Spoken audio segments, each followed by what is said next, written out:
Gonna get you a nice backdrop. Hey people, it's VicTORSPOILS. What I do? I'm just doing this quick little video. It's kind of like a shout out to Charlie Veach actually, because I've been watching some of his videos lately.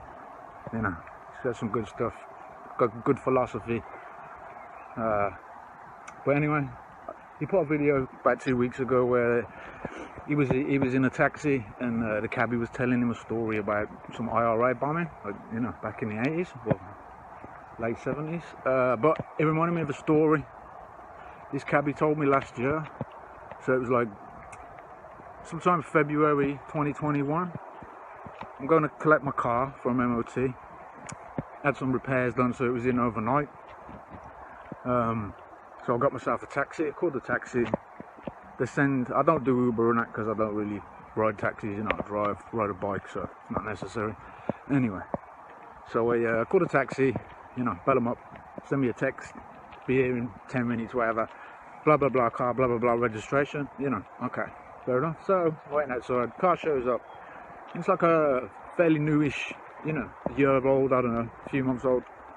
I think it was a S-Class Mercedes. Nice car, you know. So I got in the car anyway. You know, the usual nonsense.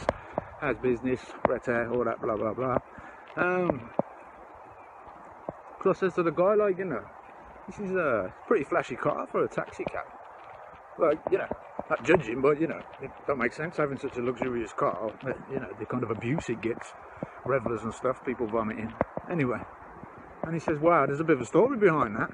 So, story goes, the car was his daughter's. His daughter was around 30, maybe 31. First brand new car she ever had. Ordered it, you know, waited for it to be delivered. And the horrific part of the story is, fortunately, sadly, she died the day before the car was delivered. So, we're getting to that part of the story. So I'm just trying to find a nice backdrop. Anyway, so story goes, lady was pregnant quite heavily. I'm not sure how long, but you know, well into it. So she gets some complications with the pregnancy. She's rushed into hospital. While in hospital, she contracts COVID-19.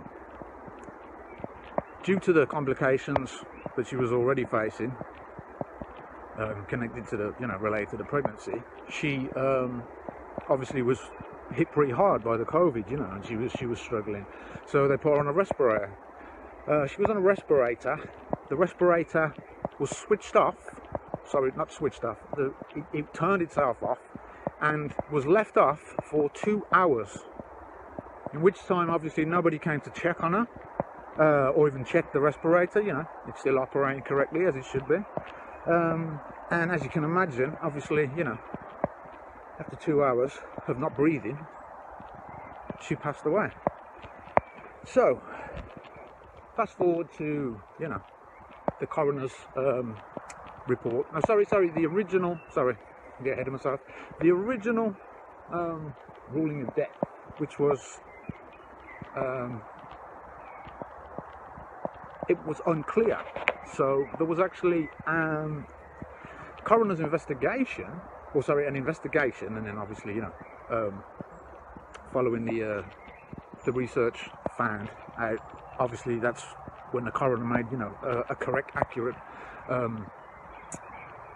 diagnosis of the cause of death, which, as you can believe, and I imagine you're not surprised, after being starved of oxygen for 2 hours. Big surprise, she got a blood clot in her brain, which was what caused her death. She did actually have COVID-19, as she contracted it while being in hospital, but she didn't actually die from it. But as this was at the start of the pandemic, you know, this was in, I don't know the date, but I'd say sometime in mid to late 2020,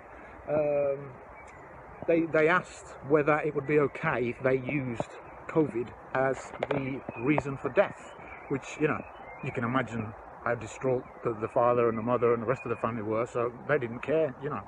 And so it went ahead then in the papers and the media, which obviously went mainstream, viral, you know, global, that this was the first person who died from COVID-19 in the UK.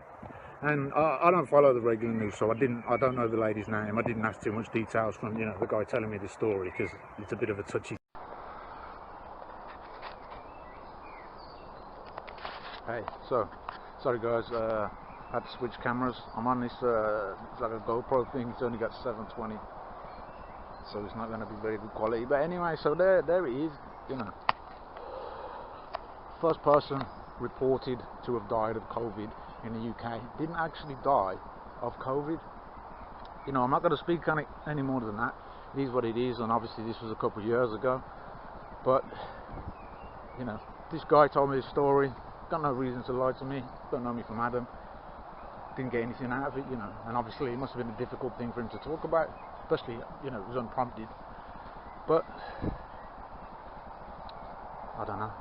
As I say, it is what it is. Let's leave it at that. Now, just for some context, I'm here in the sunny, leafy suburbs of Solihull, at Bruton Park.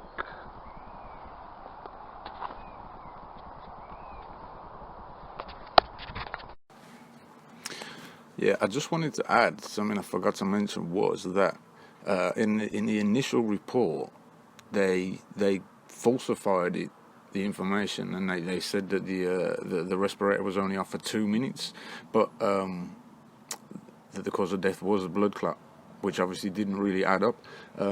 So hence the investigation, you know, and then the secondary coroner's report, which, you know, obviously, after the investigation, it found out that the respirator was turned off for 2 hours, not 2 minutes. So, you know, it just goes to show, obviously,